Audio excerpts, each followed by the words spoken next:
লাল সিঁদুরে নকল বলবো।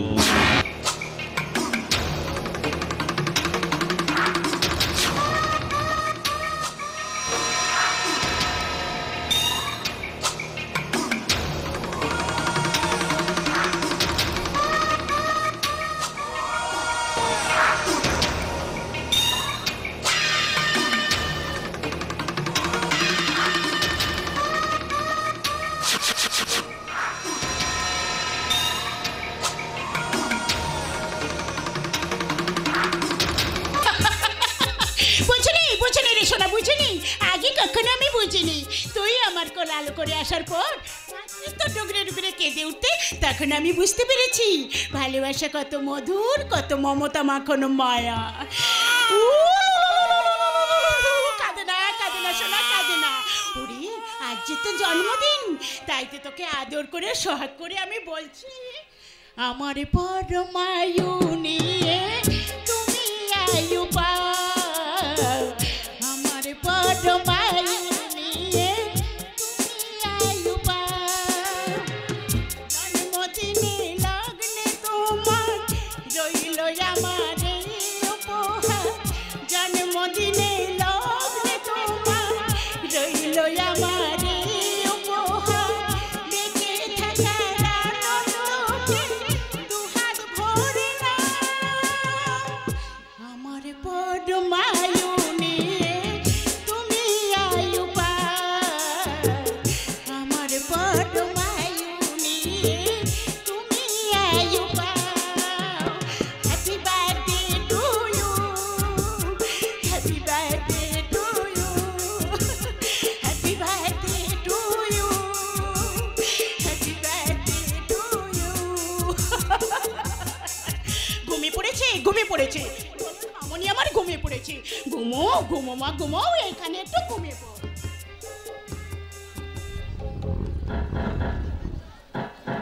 কে? ও আচ্ছা আচ্ছা, ও নিশ্চয়ই এসে গেছে। আসছি বাবা, আসছি। জানি বাবা জানি, আমার দোলন মামনির জন্মদিনে তুমি অন্তত না এসে থাকতে পারো না। কি কেউ তো কোথাও নেই, তবে একটা চিঠি বলে মনে হচ্ছে। আচ্ছা দেখি তো চিঠিতে কি লেখা আছে। Double diamond Rashid Khan? না না না না না, এ হতে পারে না, এ হতে পারে না। যেমন করে হোক আমার স্বামীকে আমি বুঝে ওই রশিদ খানের মুক্তির ব্যবস্থা আমাকে করতেই হবে। আর সে যদি আমার কথা না শুনে, তাহলে এক্ষুনি এক্ষুনি আমি বাপের বাড়িতে চলে। বঙ্গের বধূ বুক ভরা মধু জল লয়ে যায় ঘরে, মা বলিতে প্রাণ করে আনচান, চোখে আসে জল ভরে। থাক থাক মশাই থাক। তোমার কি মনে আছে আজকের দিনটা কি? আজকের আমাদের একমাত্র দোলন মামনের জন্মদিনের কথা, সে কথা কি তোমার খেয়াল আছে? আরে কি করে থাকবে? পুলিশ অফিসারের তো শুধু বোঝে চোর ডাকাতের মনের কথা। তাদের জীবনে স্ত্রী নেই, সন্তান নেই, আছে শুধু কঠোর কঠিন নির্মমতা। এতদিন সংসার করো, তুমি বুঝতে পারলে না হইব আমার জীবনে তোমার মূল্য কত? ভালোবাসি তোমাকে, আমি ভালোবাসি হইম। গ্রীষ্মের দাবদাহে জ্বলে পুড়ে শেষ হয়ে যাওয়া আমার এই হৃদয়ে তুমি তো বইয়ে দিয়েছো প্রশান্তির জলধারা। তাই তোমাকে ছাড়া আর আমি অন্য কিছু ভাবতে পারি না। সারাটি জীবন ধরে থাকবো তোমার পাশে, তাই তো দিলাম এই উপহার। সারাটি জীবন ধরে থাকবো তোমার পাশে, তাই তো দিলাম এই উপহার। ভালোবাসি তোমাকে চিরদিন বেসে যাব, ভালোবাসি তোমাকে চিরদিন বেসে যাব। তুমি যে আমার, ও গো তুমি যে আমার। সারাটি জীবন ধরে থাকবো তোমার পাশে, তাই তো দিলাম এই উপহার। সারাটি জীবন ধরে থাকবো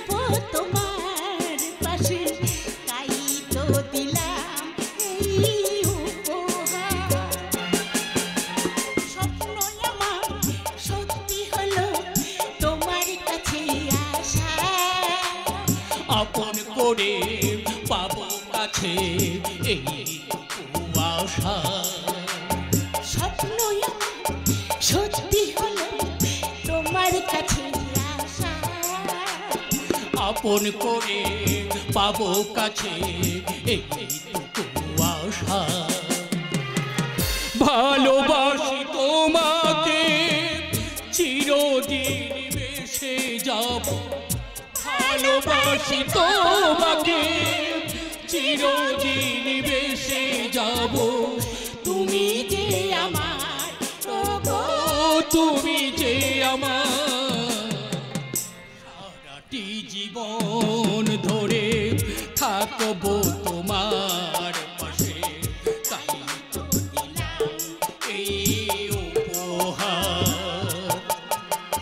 লা লা লা লা লা লা লা লা লা লা লা লা।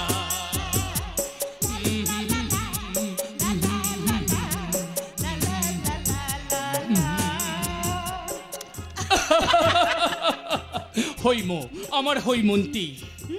তাহলে তুমি তোমার হৈমকে কথা দাও, আমি যা চাইবো তুমি আমাকে তাই দেবে। বলো হৈমন্তী, তুমি কি চাও? ওই রশিদ খানকে তুমি মুক্তি দাও। হৈমন্তী, আরে কি হলো গো, তুমি অন করে দূরে সরে গেল কেন? তার আগে তুমি উত্তর দাও, কুখ্যাত স্মাগলার রশিদ খানের মুক্তি তুমি কেন চাইছো? কেন যে চাইছি তাই চিঠিখানা পড়ে বুঝতে পারবে। চিঠি চিঠি?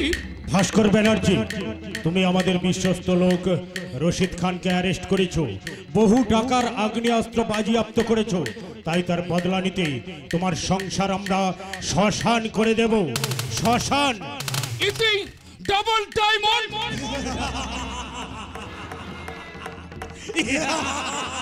ভাস্কর, হৈমন্তী, ভাস্কর, ভাস্কর, তুমি সাগরে সাঁতার কাটতে নেমেছো, কিন্তু ঢেউ ঢেউ দেখে তুমি ভয় পাচ্ছ কেন? তাহলে এই চিঠিটাতে কোনো গুরুত্ব দিচ্ছ না? গুরুত্ব কি করে দেব? তোমার আর আমার ভাবনার মধ্যে যে অনেকখানি দূরত্ব। পুলিশ অফিসার হিসাবে তুমি বীরত্ব দেখাতে পারো, কিন্তু সাধারণ মানুষ হিসাবে আমি আতঙ্কিত। তাই তোমার উচিত তাকে মুক্তি দেওয়া। সম্ভব নয়। কেন সম্ভব নয়? এই সংসারের কথা ভেবে, সমাজের কথা ভেবে অনেক পুলিশ অফিসার তো 9-6 করে, তুমিও তাই করবে। আর এটাই আমি চাই। হৈমন্তী, আকাশের বুকে অনেক নক্ষত্রই আছে, সূর্য কিন্তু একটাই। আমি কোনোদিন অন্যায়কে প্রশ্রয় দিইনি, আর আজও দেব না। কি করে দেবে? তোমার মনে যে জমা হয়েছে অনেস্টি এন্ড এফিশিয়েন্সি, অহমিকা।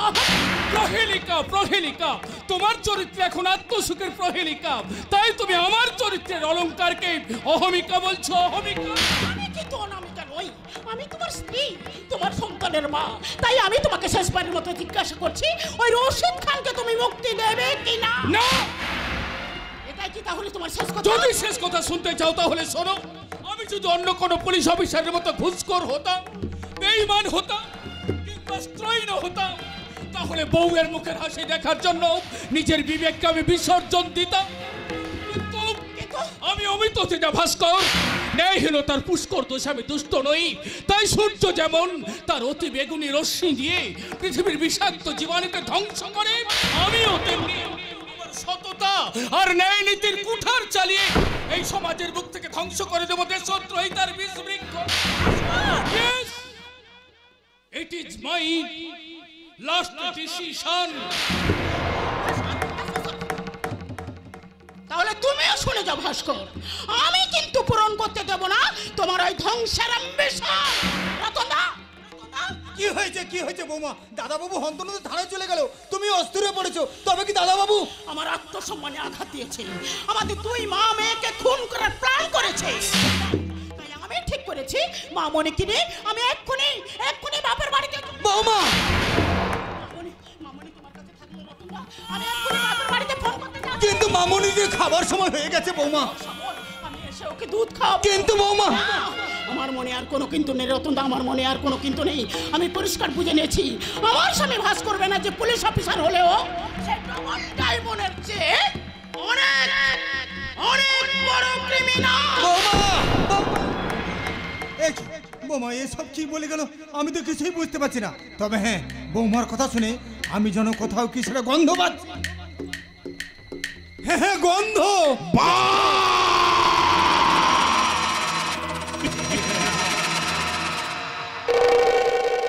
গন্ধ তো পাবি রে শালা, গন্ধ তো পাবি। এই মুহূর্তে এই বাড়িতে দুটো বাঘ ঢুকে পড়েছে। বাঘ! কে কে তোমরা? কে তোমরা? শালা তোর বাপ ওই কুখ্যাত স্মাগলার ডবল ডায়মন্ড রশিদ খানের বস। Rashid Khan double diamond? কি হলো রে শালা? আমাদের কথা শুনে তুই যেন একেবারে ভয়ে কুকুরে গেলি। না মানে কি? কি চাই তোমাদের? কি চাই তোমাদের? প্রতিশোধ চাই, প্রতিশোধ। আরে সালা, হ্যাঁ প্রতিশোধ। তোর ওই বস ভাস্কর ব্যানার্জিকে শিক্ষা দিতে চাই। বল বল সে শালা কোথায়? বল। বলছি দাদা বাবু থানায় ডিউটি করতে গেছে। বিউটি বিউটি বিউটি, আর তার সুন্দরী বউটা কোথায় গেছে? বল বে শালা, বল বলছি। বলছি বৌমা মোড়ের মাথায় ফোন করতে গেছে।